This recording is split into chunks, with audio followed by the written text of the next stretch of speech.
میں نے تم سے پوچھا نہیں ہے بلکہ تمہیں بتا رہا ہوں کہ مجھے بھوک لگ رہی ہے۔ جہانگیر آگول کو دیکھتا ہوا بولا۔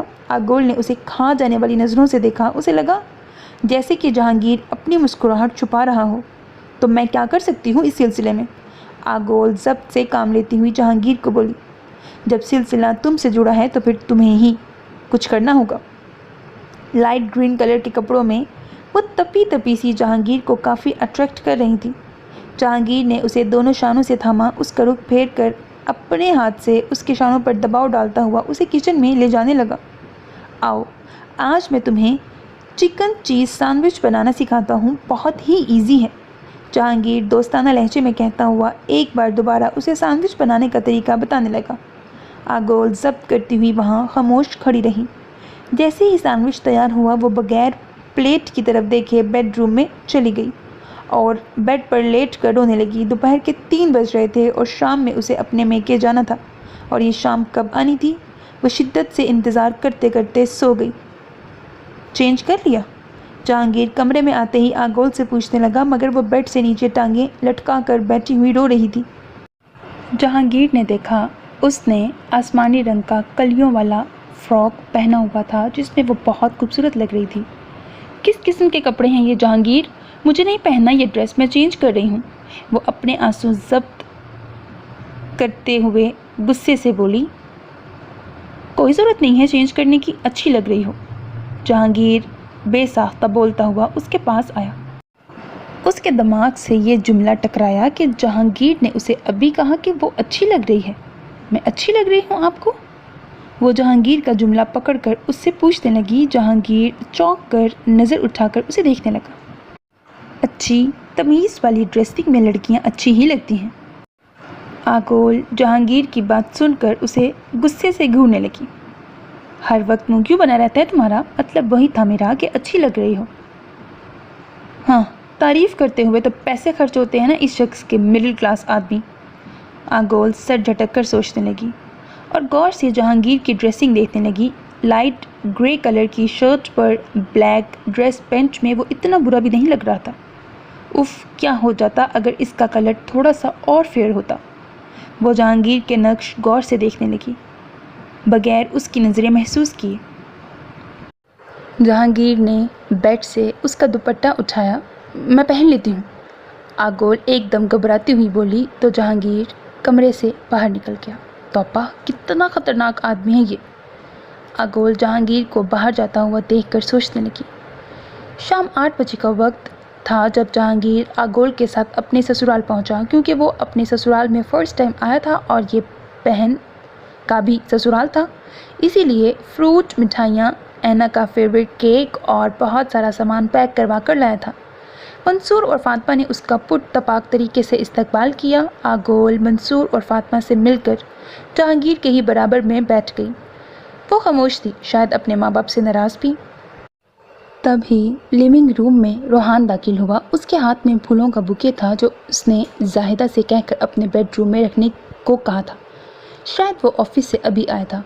جہانگیر سے وہ نارمل انداز میں ملا تھا، مگر آگول کو وہ پیار کرتا ہوا اپنے ساتھ والے صوفے پر بٹھا چکا تھا۔ آنٹی، اینا نظر نہیں آ رہی؟ روحان نے بھی اینا کی غیر موجودگی کو محسوس کیا تھا، مگر جہانگیر کے فاطمہ سے پوچھنے پر روحان بھی فاطمہ کو دیکھنے لگا۔ تمہاری آمد کا سن کر دوپہر سے کچن میں مصروف تھی، میرے منع کرنے کے باوجود آج رات کا ڈنر اسی نے بنایا ہے، بس ابھی فریش ہو کر آتی ہوگی، فاطمہ مسکراتی ہوئی جہانگیر کو بتانے لگی تو جہانگیر سر ہلا کر خاموش ہو گیا۔ آنٹی، صرف بھائی کی آمد ہی نہیں، بھابھی کی بھی آمد میرے لیے اہم ہے، اینا کمرے کے اندر آ کر مسکرا کر بولی۔ سب کو بآواز سلام کرتی ہوئی آگول سے ملی۔ شادی والے دن کی بانسبت آگول بھی اس سے خوش دلی سے ملی۔ اینا اسے اچھی لڑکی لگی، مگر کیا ہی تھا جو وہ اسے بھابھی کی بجائے نند کہہ کر مخاطب کرتی۔ روحان غور سے آگول سے ملتی ہوئی اپنی بیوی کو دیکھنے لگا۔ اس نے روحان کی طرف نظر اٹھا کر دیکھا بھی نہیں تھا۔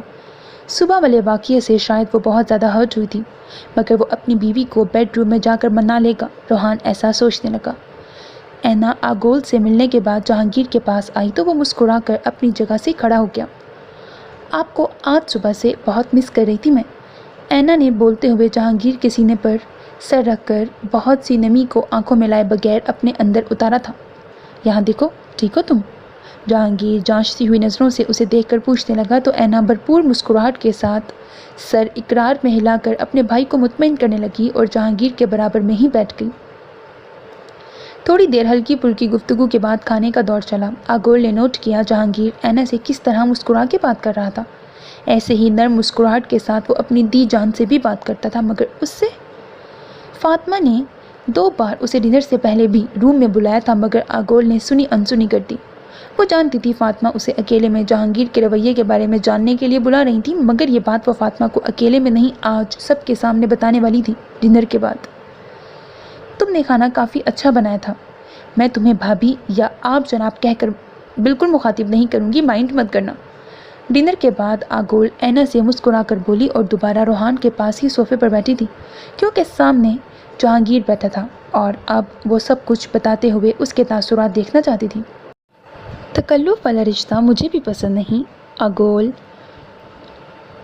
کو دیکھ کر اینا مسکراتی ہوئی بولی اور باری باری سب کو کافی سرو کرنے لگی۔ یار تم نے شادی سے پہلے بتایا نہیں کہ کھانا بنانے والی بھی کوالٹی ہے تمہارے اندر۔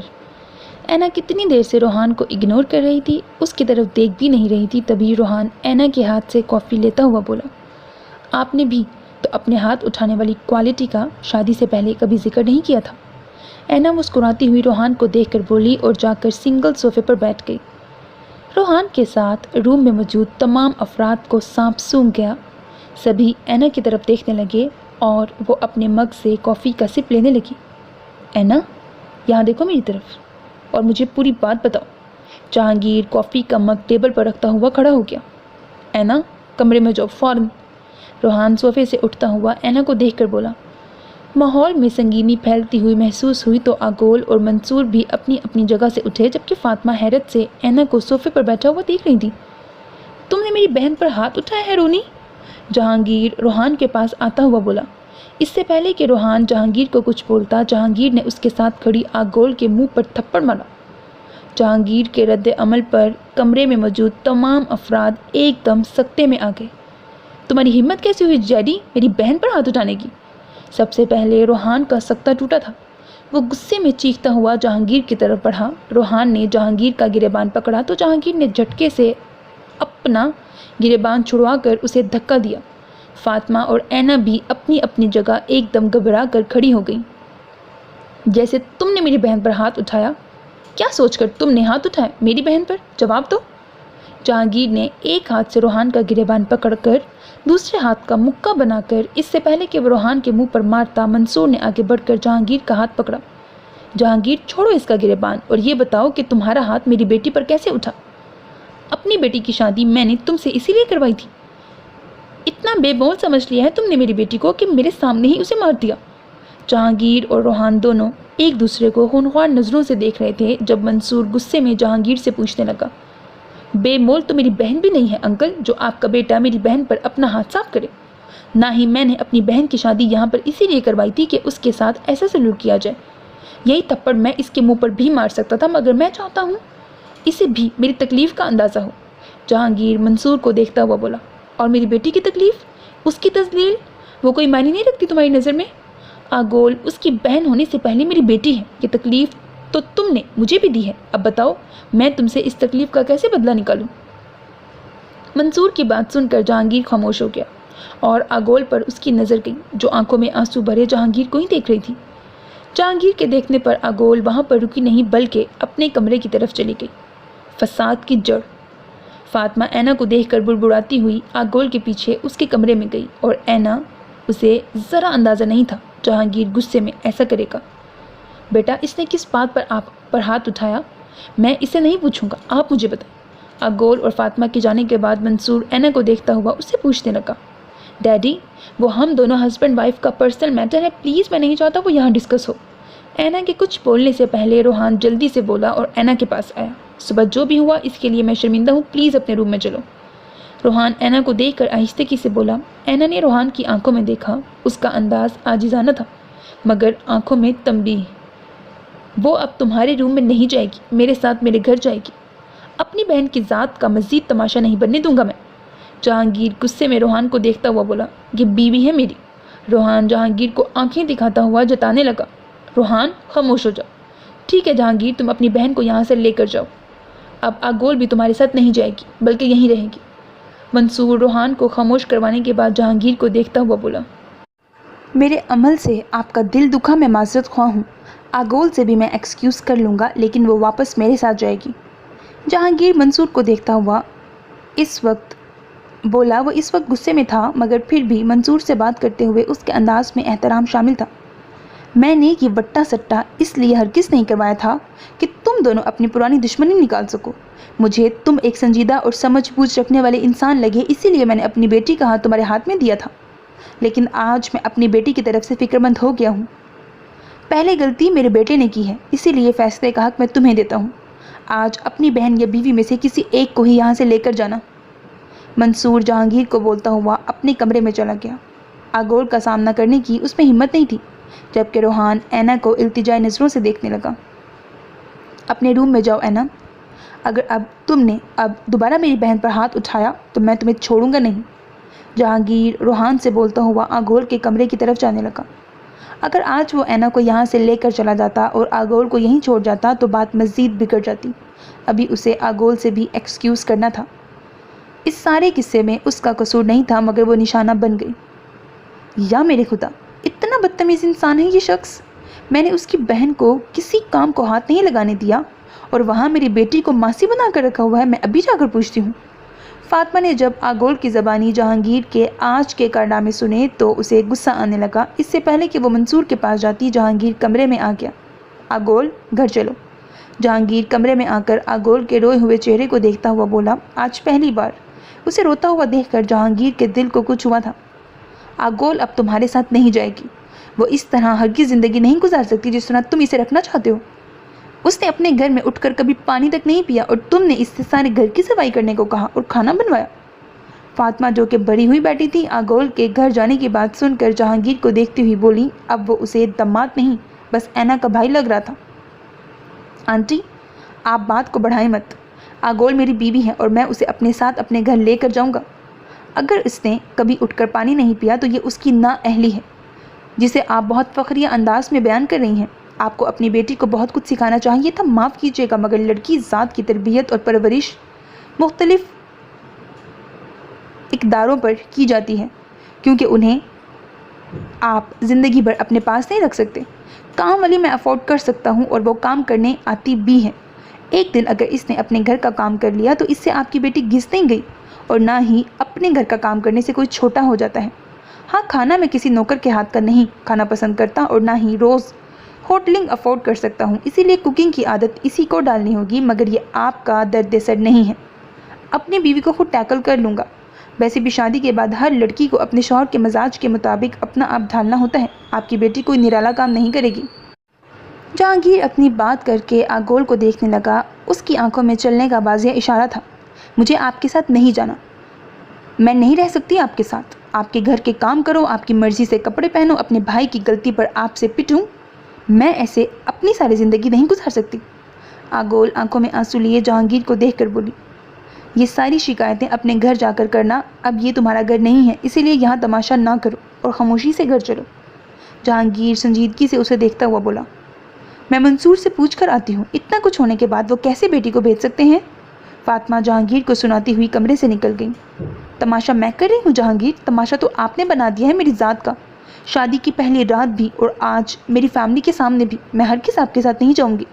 آگول اٹل لہجے میں بولی، اوکے، میں اپنی غلطی ایکسیپٹ کرتا ہوں، مجھے ایسا نہیں کرنا چاہیے تھا تمہارے ساتھ، نہ آج نہ ہی اس دن۔ میں دونوں دفعہ غصے میں تھا، پلیز اب گھر چلو ورنہ یہاں دوبارہ نیا تماشا ہو جائے گا اور وہ سب کے سامنے بالکل بھی اچھا نہیں لگے گا۔